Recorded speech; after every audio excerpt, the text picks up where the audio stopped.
આપ જોઈ રહ્યા છો સ્પાર્ક ટુડે ન્યૂઝ. સમાચાર બોડેલીથી મળી રહ્યા છે. ભારત જોડો ન્યાય યાત્રાને લઈને જ કોંગ્રેસના પ્રદેશ પ્રમુખ શક્તિસિંહ ગોહિલ બોડેલીની મુલાકાત લીધી છે. કોંગ્રેસના પૂર્વ અધ્યક્ષ રાહુલ ગાંધી મણિપુરથી મહારાષ્ટ્ર સુધીની ભારત જોડો ન્યાય યાત્રાને લઈને આવી રહ્યા છે. 8મી માર્ચના રોજ આ યાત્રા છોટાઉદેપુર લોકસભા મતવિસ્તારમાં હાલોલથી પ્રવેશ કરવાની છે, ત્યારે પાવાગઢથી નસવાડી સુધીના રૂટ પર કોંગ્રેસના નેતા અને કાર્યકર્તાઓ આ યાત્રાનું સ્વાગત પણ કરશે. 500 જેટલા જે આ ઢોલ સાથે જ તડામાર તૈયારીઓ કરી દેવામાં આવી છે, ત્યારે કોંગ્રેસના પ્રદેશ અધ્યક્ષ શક્તિસિંહ ગોહિલે જ પત્રકારો સાથે વાતચીત કરી છે. સાથે જ રાહુલ ગાંધીની જે ન્યાય યાત્રા છે તે અંતર્ગત માહિતી પણ આપી છે. સાથે જ પૂર્વ રેલ રાજ્યમંત્રી નારાયણ રાઠવા, તેમના પુત્ર સંગ્રામસિંહ રાઠવા કોંગ્રેસને રામ રામ કરી ભાજપમાં જોડાયા છે, તે અંતર્ગત પણ વાતચીત કરવામાં આવી છે. ભારતીય ટ્રાઇબલ પાર્ટીના પ્રમુખ નરેન્દ્ર રાઠવા આજે બોડેલી એપીએમસીના હોલ ખાતે 300 જેટલા કાર્યકર્તાઓ સાથે ઇન્દ્રનીલ રાજગુરુના હસ્તે જ કોંગ્રેસનો ખેસ ધારણ કર્યો છે અને કોંગ્રેસમાં જોડાયા છે. દુનિયામાં એક વર્લ્ડ રેકોર્ડ થયો કે કોઈ રાષ્ટ્રીય નેતા કન્યાકુમારીથી લઈને કાશ્મીર સુધી પગપાળા ચાલે, જે રાહુલ ગાંધીજીએ બનાવ્યો. એમણે કહ્યું કે દલ કે હિત સે ઉપર દેશ કા હિત.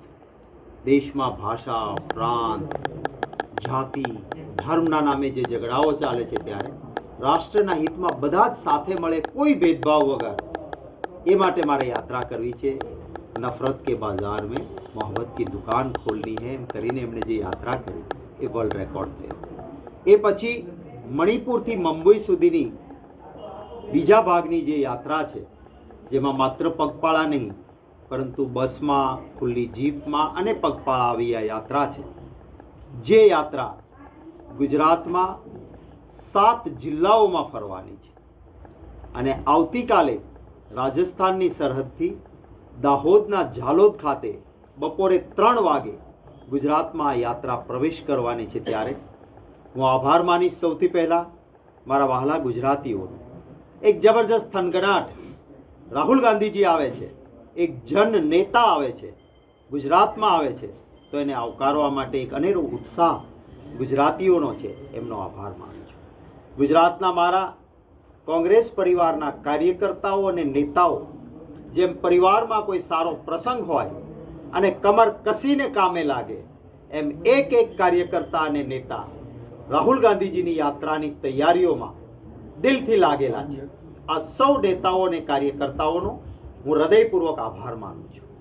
આજે અમારા પ્રભારી સાંસદ, પૂર્વ કેન્દ્રીય મંત્રી અને આપણા રાષ્ટ્રીય આગેવાન મુકુલ વાસનિકજીએ સમગ્ર રૂટનું સર્વેક્ષણ સવારના 6 વાગ્યાથી શરૂ કર્યું છે. એના ભાગરૂપે આજે અમે અહીં બોડેલી ખાતે પહોંચ્યા છીએ. જે પોઈન્ટ્સ છે એમાં તમામ જગ્યાએ એક અનેરો ઉત્સાહ છે. રાહુલ ગાંધીજી એક એવા નેતા છે કે જે દિલથી માને છે, એ જ બોલે છે અને બોલે છે કરીને બતાવે છે. ત્યારે એમને જોવા, મળવા અને સાંભળવાની તક છે. આ હું તમામ મારા વાલા ગુજરાતીઓને વિનંતી કરીશ કે આવો, તમને આખો રૂટ પણ અમે આપવાના છીએ, તો જ્યાં જ્યાં શક્ય હોય ત્યાં રાહુલ ગાંધીજીના રૂટમાં આપ આવી શકતા હો. આપ જરૂર પધારો અમારી આ યાત્રામાં. જે જિલ્લાઓમાંથી યાત્રા પસાર થવાની છે, એ જિલ્લાના આગેવાનો ગામડે ગામડે જઈને લોકોને આમંત્રિત પણ કરીને આવ્યા છે. પ્રેસ અને મીડિયાના મિત્રોનો પણ આભાર માનીશ કે એમનો પણ પૂરો અમને સાથ અને સહયોગ છે. ક્યાંક કોઈક જગ્યાએ ભાજપમાં ડર પેસી ગયેલો છે કે રાહુલ ગાંધીજી આવે છે, અમે તો જે ગેરંટીઓ આપી હતી એમાં સંપૂર્ણ ફેલ રહ્યા છીએ. 2 કરોડ નોકરીની વાત કરતા હતા અને હતી એની નોકરીઓ જતી રહી. ખેડૂતની આવક બમણી કરશું કીધું હતું અને એ ગેરંટી તો ફેલ ગઈ. ખર્ચા ખેડૂતના ડબલ થયા, આવક તો બમણી થઈ નહીં. પેપર ફૂટે છે, બ્રિજ તૂટે છે, નાનો વેપારી દુઃખી છે, રોજગાર ઈચ્છતા યુવાનને રોજગારી નથી. જે કર્મચારીઓ કામ કરે છે ફિક્સ પગારથી પરેશાન છે, આઉટસોર્સિંગથી પરેશાન છે, જૂની પેન્શન યોજના મળતી નથી. તો ગુજરાતમાં તકલીફ પડી જશે, આવો ભાજપને ડર લાગ્યો છે. કારણ કે કામના બદલે કારનામા કર્યા છે. એટલે એક હાથમાં ડરનો દંડો અને બીજી હાથમાં લાલચ. આવો અહીંયા તમને કંઈક બનાવી દઈએ અમે, અને એમ કરીને જૂજ નેતાઓને કાં ડર કાં લાલચથી તોડીને લઈ જવાનો પ્રયત્ન કરે છે. જે ગઈકાલ સુધી ભાજપના નેતાઓને રંગા બિલ્લા કહેતા હોય, જે નંદા ગાંડા સાથે સરખાવતા હોય, એવા અમારા કોંગ્રેસના નેતાના ખોળામાં માથું ઝુકાવવું પડે છે ભાજપના નેતાઓને. એ જ બતાવે છે કે એમને પોતાના બલબૂતા પર કોઈ મત મળે એવો વિશ્વાસ નથી અને ડર છે. જેમ કહેતા હતા કે કોંગ્રેસ મુક્ત ભારત કરીશું, અરે ભારત ક્યારેય કોંગ્રેસ મુક્ત ન થાય. મહાત્મા ગાંધીજીએ કહ્યું હતું કે ભારતની આત્મા કોંગ્રેસ છે, એટલે આ તો શક્ય ન થયું, પણ આખું ભાજપ કોંગ્રેસ યુક્ત થઈ ગયું છે. આ જ બતાવે છે કે કેડર બેઝમાં કેડર નથી રહી. એમને તો અમારા નેતાઓના શરણે જવું પડે છે.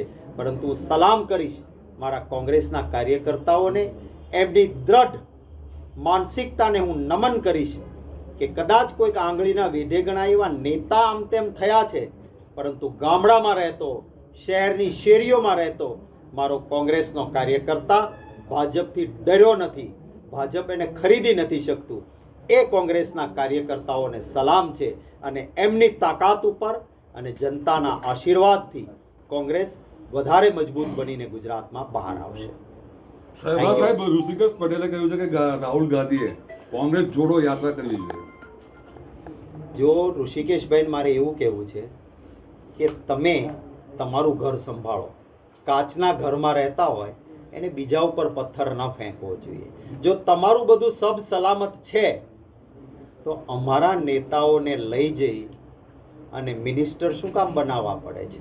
અમારા નેતાઓ જે કાલ સુધી તમને ભરપેટ ગાળો આપતા હોય એને ખેસ પહેરાવીને ટિકિટ ભાજપની શું કામ આપવી પડે છે? તમારી સાથે કોઈ નાતો ન હોય વિચારધારાનો, એમને તમારે પ્રણામ કરીને લાવવા પડે છે. એટલે તમારું સંભાળો. રાહુલ ગાંધીજી ભારત જોડવા માટે નીકળ્યા છે. ભારતીય જનતા પાર્ટી ભારત તોડવા નીકળી છે. જાતિના નામે, ધર્મના નામે, ભાષાના નામે, પ્રાંતના નામે જે અંગ્રેજો કરતા હતા, ભાગલા પાડો ને રાજ કરો. આમને પણ રામ નો મરે કે રહીમ નો મરે, મારા મતનું તરભાણું ભરે, આ નીતિથી ભારતીય જનતા પાર્ટી ચાલે છે. અને એના કારણે જ હવે જ્યારે લોકો એમને ઓળખી ગયા છે ત્યારે આખું ભાજપ એ કોંગ્રેસના સહારે આવવા નીકળ્યું હોય એવા હવાતિયા મારે છે. મારે પુનઃ આ જિલ્લાના મીડિયા સમક્ષ આ વાત લાવવી પડે એ મારા માટે શરમજનક કહી શકાય, ભાજપ માટે પણ શરમજનક કહી શકાય. મેં પહેલે જ કીધું હતું કે હું કોંગ્રેસનું જન્મ કોંગ્રેસી છું, મરીશ તો પણ કોંગ્રેસની સાથે જ રહીશ, એને મારા ઓઢવાનો તિરંગો હશે. એટલે તમારે આ બાબતમાં જિલ્લાની અને તાલુકાની અને રાજ્યની પ્રજાને મારે સંદેશો આપો છું કે શુક્રવાર કોંગ્રેસી થઈને રહેશે. ચૂંટણીઓ આવવાની જવાની મને કોઈ જાતનું લાલચ ભાજપ તરફથી કોઈ આવી નથી. ત્રિપુટી તૂટી ગઈ છે સાહેબ. ત્રિપુટી તો પ્રજાએ નામ પડ્યું. ત્રિપુટીને નવી ત્રિપુટી ઊભી થાય છે હવે. હા, થઈ ગઈ, આજે થઈ. તમે કામ ચિંતા કરો છો? આજે પેલા બંધ કરો કહો.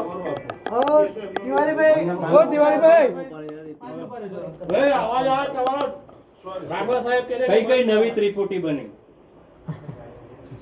સુખરામ રાઠવા ત્રિપુટીમાં, પૂરક બહેના અમારા અર્જુન રાઠવા અને ત્રીજા બહેના અમારા દમદાર નેતા નરેન્દ્ર રાઠવા. ત્રિપુટી થઈ ગઈ. હજુ બીજી, હવે 3 નહીં પણ હજુ વધશે રાઠવાઓ. એની ચિંતા નહીં કરશો. આ તમામ વિસ્તાર કોંગ્રેસ સાથેનો છે, કોંગ્રેસની સાથે રહ્યો હતો. અગાઉના વખતે જે પરિણામ આવ્યા એમાં કેટલીક અમારી કોંગ્રેસની પણ ભૂલ હતી, એમ કહું તો ખોટું નહીં. અને અમે ભૂલ સ્વીકારીને અમારા સાથી મિત્ર અને મિત્ર જ કહું છું કાયમ માટે, મેં આજે એમણે ભારતીય ટ્રાઇબલ પાર્ટી છોડીને કોંગ્રેસમાં દાખલ થયા છે. એ એકલા નહીં પણ ઘણા બધા મિત્રો મારા કવાંટ તાલુકાના, છોટાઉદેપુર તાલુકાના, જેતપુર તાલુકાના દાખલ થયા છે. એમને હું આવકારું છું. અમે કોંગ્રેસને મજબૂત કરવા માટે બધા ભેગા થયા છે. આવનારા દિવસોમાં હજુ પણ કેટલાક મિત્રો જે બાકી હશે, જેને ખબર નથી પડી, એને બધાને કોંગ્રેસમાં અમે આવકારીએ છીએ અને કોંગ્રેસને અમે મજબૂત કરીશું. રાહુલ ગાંધીની આ યાત્રાથી કેટલો અસર પડશે, કેટલી મતલબ ફાયદો થશે કોંગ્રેસને? રાહુલ ગાંધીની યાત્રાથી આ આદિવાસી બેલ્ટમાં દાહોદ, પંચમહાલ, છોટાઉદેપુર, ભરૂચમાં ચૈત્રભાઈ વસાવા છે એટલે ભરૂચ, આગળ જઈએ તો તાપી, વ્યારા અને વલસાડ સુધીનો જે ભાગ છે એ વિસ્તારમાં આ યાત્રા જઈ રહી છે. ત્યારે અમને ચોક્કસ ખાતરી છે કે આ આદિવાસી વિસ્તાર જે ભૂલી ચૂકી કે બીજા પક્ષમાં ગયો હોય એ બધા જ કોંગ્રેસ પક્ષની સાથે રહેશે. વાતાવરણ સુધરતું જાય છે. ચૈતરભાઈને તો અમે પહેલે જ કહી આવેલા, કોંગ્રેસ પાર્ટીએ ટેકો જાહેર નહોતો કર્યો, ગઠબંધન નહોતું થયું તે વખતે અમારા મિત્ર અર્જુનભાઈને અમે જઈને કહી આવ્યા હતા કે અમે તમારી સાથે છીએ. રહી વાત આ આદિવાસી વિસ્તારમાં મેં પહેલે કહેતો હતો, દાવો કરતો હતો, તમને ખ્યાલ હતો, ગુજરાતમાં 33% બેઠકો કોંગ્રેસ જીતવા જઈ રહી છે એની બીક ભાજપને લાગી છે. અને બીક ભાજપને લાગવાથી આપણા છોટાઉદેપુરના સાંસદ મહોદય પણ ગયા, સંગ્રામસિંહ રાઠવા પણ ગયા, અર્જુન મોઢવાડિયા પણ ગયા, પેલા માણાવદરના ભાઈ લાડાણી પણ ગયા. હજુ કેટલાકના ઉપર દોડો નાખતા હશે એ જવા દો. નેતાઓ જવાથી નેતાઓની પાછળ પક્ષના કાર્યકરો જતા નથી. આ મારો છેલ્લા લાંબા સમયનો અનુભવ છે. એટલે કોઈ નિરાશ થવાની જરૂર નહીં. જાય 2-5 જણા, પણ એમને કોઈ ફાયદો થતો નથી. જે જાય છે એના પર દબાણ હશે અથવા તો પોતાનો અંગત સ્વાર્થ સાથે જતા હશે. આપના નેતા કેતર વસાવાની શું મદદ મળશે?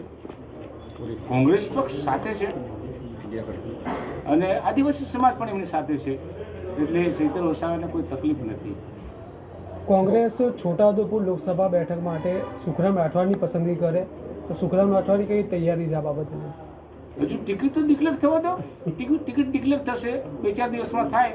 પછી આમાં બધા સુખરામ રાઠવા છે, નરેન્દ્ર રાઠવા સુખરામ રાઠવા, અર્જુન રાઠવા સુખરામ રાઠવા, અમારો આ દબંગ, આ બધા સુખરામ રાઠવાઓ જ છે. અમે બધા કોંગ્રેસના વરેલા છીએ. એ હવે તમારે એમને પૂછવાનું. તમારે શું પ્રતિક્રિયા? મારી પ્રતિક્રિયા કોઈ નહીં, તમારે એમને પૂછવાનું.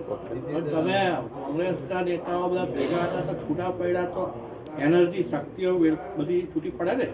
ના, નહીં પડે. તો આપણે હોય ને, કોંગ્રેસની શક્તિ એ શક્તિ જ છે. વ્યક્તિગત શક્તિ છૂટી પડે તો બરાબર છે, બાકી કોંગ્રેસના બધા યોદ્ધાઓ બેઠા છે એ શક્તિ એક જ છે.